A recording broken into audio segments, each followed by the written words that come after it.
নজর রাখবো এবার পদ্মা পারে ভোট প্রহসন।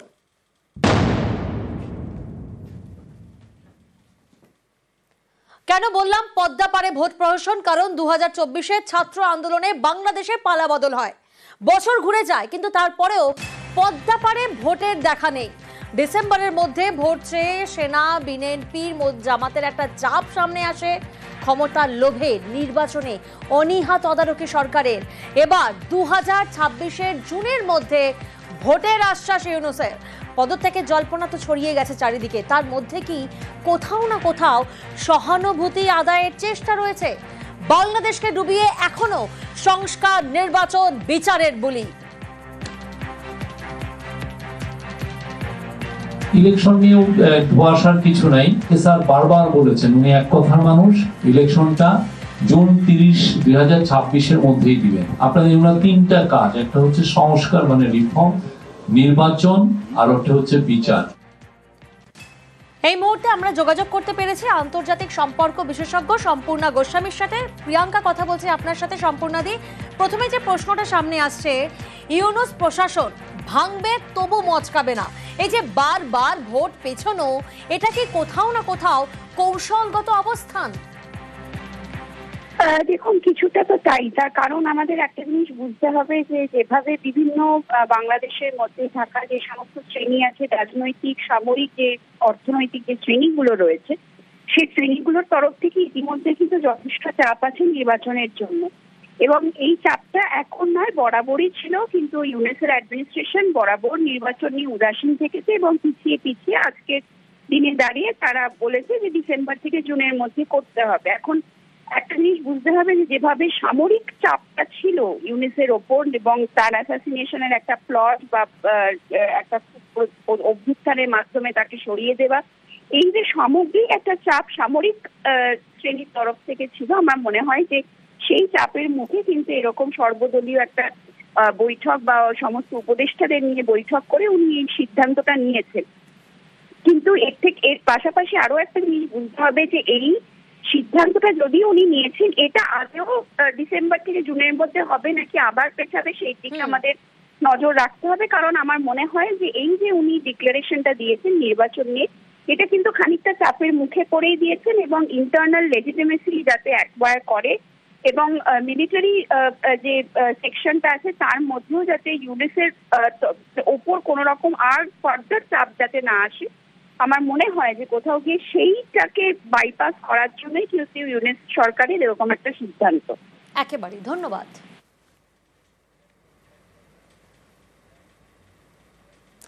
অন্যদিকে ইউনূসকে কোণঠাসায় খড়গহস্ত দেশ ছাড়া হাসিনা। দফায় দফায় অডিও বার্তায় তীব্র আক্রমণ, জঙ্গিদের সাহায্যে গদি দখল বলে কটাক্ষ শেখ হাসিনার। ৭১-এর যুদ্ধ অপরাধীদের মুক্তি দেওয়া নিয়েও তোপ দাগলেন শেখ হাসিনা। পালাবদলের পর বাংলাদেশে এখন জঙ্গিরাজ বলে খোঁচা আওয়ামী লীগের সুপ্রিমোর। জঙ্গি মদতে ইউনূস তাঁকে খুনের চক্রান্ত করেন বলেও দাবি করছেন তিনি। বাংলাদেশে আওয়ামী লীগকে নিষিদ্ধ ঘোষণা করা নিয়েও সরব হয়েছেন শেখ হাসিনা। সে ক্ষমতাটা দখল করেছে জঙ্গিদের সহায়তায়, সন্ত্রাসীদের সহায়তায়, এমনকি বিভিন্ন আন্তর্জাতিক ক্ষেত্র যারা নিষিদ্ধ, অনেকে গ্রেপ্তার হয়, সবাইকে মুক্ত করে দিল। জেলখানা খালি, যত জঙ্গি, সন্ত্রাসী, খুনি সব ছেড়ে দিল। এখন বাংলাদেশ সেই জঙ্গিদের রাজত্ব, সেই জঙ্গিদের উপর নির্ভর করেই, তাদেরকে ব্যবহার করে এবং আমাকে আর রেহানাকে হত্যার চক্রান্ত করেই ইউনূস কিন্তু ক্ষমতা দখল করলো। আর ক্ষমতা এসে আওয়ামী লীগের যত নেতাকর্মী এবং সহযোগী সংগঠনের নেতাকর্মী, মুক্তিযোদ্ধা, 14 দলীয় নেতা, তাদেরকে গ্রেপ্তার। জনগণের ভোটে নির্বাচিত। আর ইউনূস হচ্ছে জঙ্গিদের দ্বারা ক্ষমতা দখল।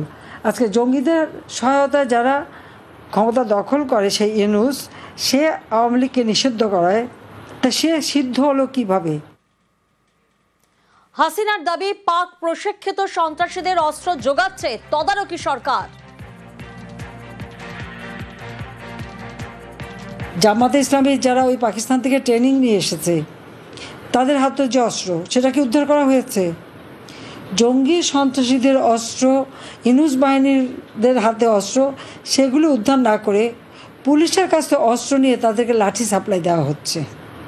অর্থাৎ তাদের জীবনটাকে আরও একটা আশঙ্কার মধ্যে ফেলে দেওয়ার চেষ্টা। দেশের সার্বভৌমত্ব বিক্রি করে দিচ্ছেন ইউনূস, দাবি করছেন শেখ হাসিনা। রোহিঙ্গা ইস্যুতেও ইউনূসকে তুলোধনা আওয়ামী সুপ্রিমোর। 8 মাস ধরে খালি ফাঁপা বলি বলেও কটাক্ষ ইউনূসকে।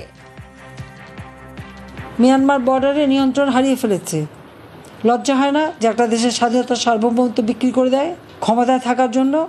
আজকে আমাদের দেশটা কোথায় নিয়ে যাচ্ছে? সারা দেশের মানুষকে কত বড় একটা বিপদের মুখে ফেলে দিয়েছে। বলেছিল ক্ষমতা আসতে না আসতেই সব রোহিঙ্গাকে সে ফেরত দিয়ে দেবে। কই 8 মাসে কয়টা রোহিঙ্গা ফেরত দিতে পারছে? একটা পারেনি। আজ পর্যন্ত যে কটা কথা বলেছে ডক্টর ইউনূসকে একটা কথাও রাখতে পেরেছে? রাখতে পারে নাই। সব মিথ্যা কথা ফুলঝুরি দিয়ে মানুষকে ভুলিয়েছে।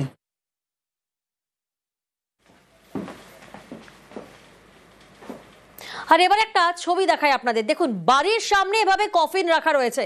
খুব স্বাভাবিক যদি সাত সকালে ঘুম থেকে উঠে বাড়ির সামনে এভাবে কফিন দেখে কচি কাচারা বা স্থানীয় বাসিন্দারা, তারা আতঙ্ক তাদের মধ্যে দানা বাঁধবে। কোথা থেকে এলো, কেন এলো? বাড়ির সামনেই কফিন দেখে আজকে এভাবেই আতঙ্ক ছড়ায়। কফিন দেখে ভয়ে কান্নাকাটি স্কুল পড়ুয়াদের। এই ছবি শিলিগুড়ির 17 নম্বর ওয়ার্ডে কফিন। কিন্তু কেন? কারণ কফিনে বন্ধ শুটিং, অনুমতি ছাড়াই শুটিং। যা জানা যাচ্ছে 5ই জুন বিশ্ব পরিবেশ দিবস উপলক্ষে শুটিংয়ে কফিন আসে। পুলিশ প্রশাসনের কোনো অনুমতি ছিল না, অনুমতি ছাড়াই এই শুটিং। বেসরকারি সংস্থার শুটিং বন্ধ করে দেয় পুলিশ।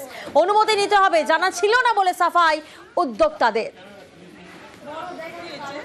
আমার যে বাড়ি কলেজ পাড়ায়, তার সামনের রাস্তায় কিছু লোকজন বাচ্চা ছেলে মেয়েদেরকে নিয়ে সেখানে ফটোশুট করছিলেন।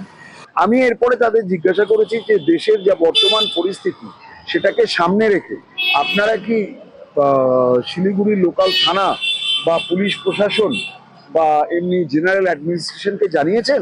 উইদাউট পারমিশন কিন্তু কেউ এইভাবে ফটোশুট করতে পারে না। তাই আমি স্থানীয় আমাদের শিলিগুড়ি থানার আইসি সাহেবকে ফোন করেছি এবং তিনি সঙ্গে সঙ্গে ব্যবস্থা নিয়েছে। তার কারণ তাদের কোনো অনুমতি নেওয়া ছিল না পুলিশের কাছে।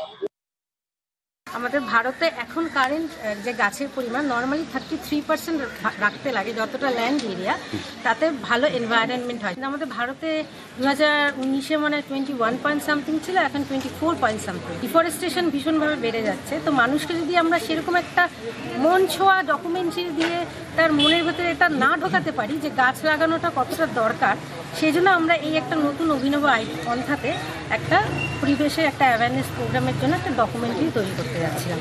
তো এবার আমরা জানি না যে শ্যুট করতে হলে এত কিছু পারমিশনের দরকার হয়, সেই জায়গাটাতে আমাদের মিস্টেক হয়ে।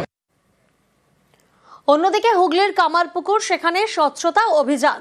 স্বচ্ছ গ্রামের লক্ষ্যে পথে রামকৃষ্ণ মঠ এবং মিশন। রাস্তার আবর্জনা পরিষ্কার করলেন মঠের সন্ন্যাসীরা। রাস্তা সাফাইয়ে সামিল স্থানীয় ক্লাব, স্বেচ্ছাসেবী সংস্থা, ব্যবসায়ী থেকে এলাকাবাসীও। আমরা কামারপুকুরে রামকৃষ্ণ মঠ রামকৃষ্ণ মিশনের পরিচালনায় এবং স্থানীয় গ্রামবাসীবৃন্দ এবং ক্লাব যত আছে তাদের সহযোগিতায় আমরা প্রতি মাসে একবার করে স্বচ্ছ ভারত, স্বচ্ছ বাংলা এবং স্বচ্ছ কামারপুকুর গড়ার প্রয়াস গ্রহণ করেছিলাম। এটা আমাদের উদ্দেশ্য যে ভগবান শ্রীরামকৃষ্ণদেবের জন্মভূমি যে কামারপুকুর, সেইটি একটি সুন্দর পরিষ্কার পরিচ্ছন্ন গ্রাম হয়ে থাকুক।